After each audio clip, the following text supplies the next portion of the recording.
Sa balita naman sa Metro Manila, pinagsabihan na raw ni Interior Secretary Benhur Abalos sa mga otoridad na dawit sa umano'y pangungutong sa mga truck driver.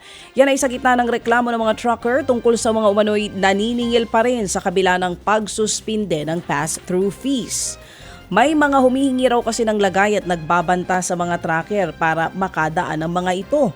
Nakatanggap din daw si Abalos ng ebidensya ng transaksyon gaya ng resibo sa GCash.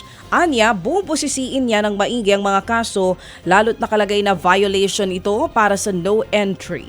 Sa kabila naman yan, tiniyak ni Abalos na tutulong na ang PNP sa pagsaway at paghuli sa mga madadawit sa issue.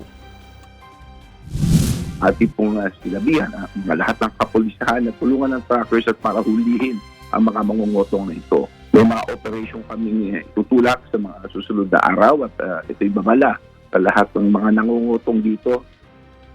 Yan po ang tinig ni Interior Secretary Benhur Abalos. Aabot naman sa 300 pamilyang nasunugan sa Santa Cruz sa Maynila kahapon. Nasa 100 bahay po ang natupok. Mabilis na kumalat ang apoy dahil gawa sa light material sa mga bahay doon. Ang isa sa mga nasunugan, bigong mailigtas ang kanyang mga alagang aso. Inabot ng mahigit 1 oras bago naapula ang apoy.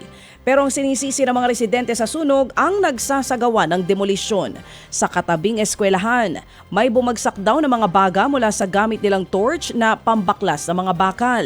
Iniimbestigahan ngayon ito ng Bureau of Fire Protection. Ted Filon at DJ Chacha ngayon nasa Radyo 5 92.3 News FM Monday to Friday 6 to 10 a.m.